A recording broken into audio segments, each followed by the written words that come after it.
My name is Laureate. I'm from the Peace People in Belfast. And you recently went on a trip to Syria. Can you tell us about your trip and what you saw?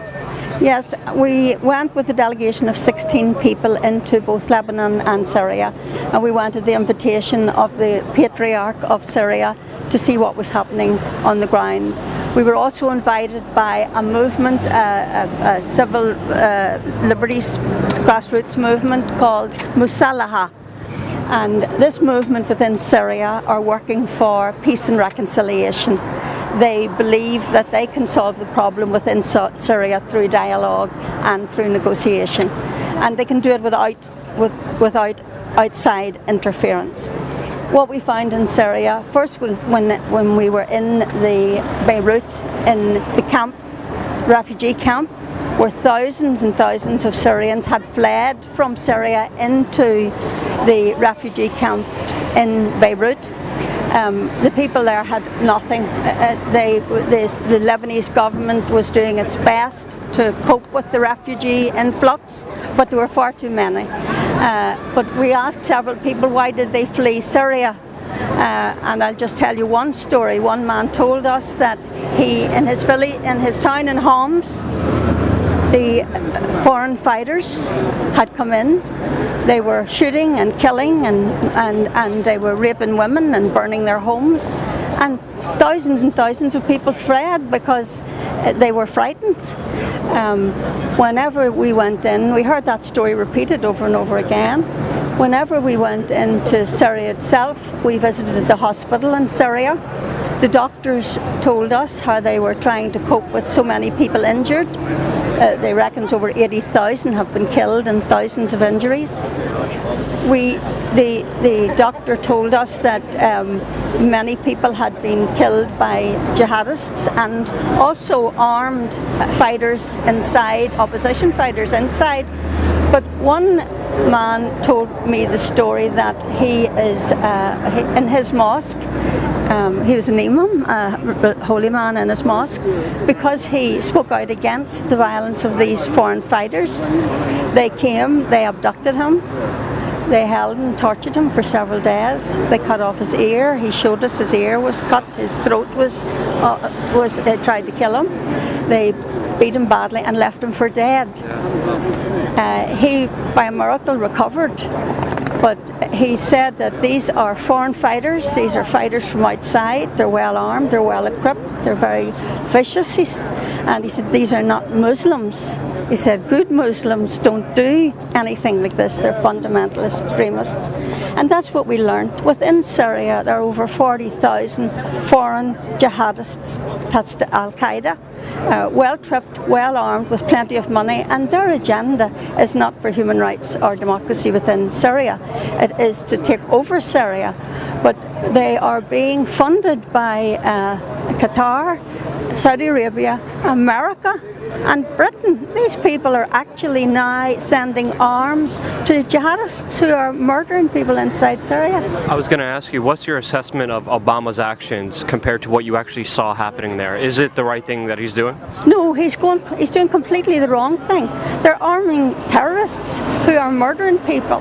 And if this continues, then more and more people will flee Syria into the surrounding countries, particularly Christians, because the minority groups are under great threat by these fundamental extremist groups.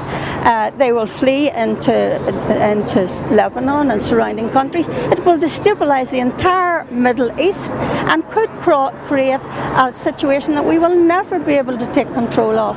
So there is an alternative, and the alternative is supporting within Syria the like of Musalaha, the non-violent movement, the people who are working towards elections next year, and building up the peace process within Syria, that the religious people and both the Muslims and the Christians are working for peace and reconciliation, and they support that, and no outside intervention in Syrian affairs.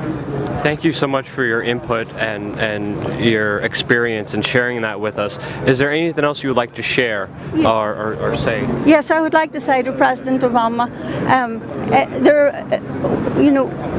when we were with the Prime Minister in Syria, we met with the Prime Minister and 7 other ministers, and they're getting on with their business, trying to run their government, and they support their president. NATO has produced a report last week that said 70% of the people of Syria support their president because they're scared if they don't support their president, support a democratic process towards elections and solve the problem within Syria. The jihadists, fundamentalists, fighters will go on and their country will be destroyed from within. So has President Obama, would he like it if someone decided to come over to America and take over his country and take over his leadership? I don't think so. So what you apply that rule both ways, but I also want to say, when we were with the Prime Minister, we asked him, did the Syrian government use sarin gas against its people? And he replied, we were in session when we heard that chemical weapons had been used at Aleppo. We immediately sent letters to the UN to ask them to send in people to investigate what had happened, because the Syrian government did not use chemical weapons against our own people. Carla De Ponta from the UN investigating team said that the Syrian government did not use chemical weapons against their own people, but they think that the rebels may have. They're still trying to investigate that. Just last week, the Syrian government and all the religious leaderships invited the UN to come into Syria to tell the truth of what's happening in Syria. A proxy war by outside forces, and the world must stand up against it.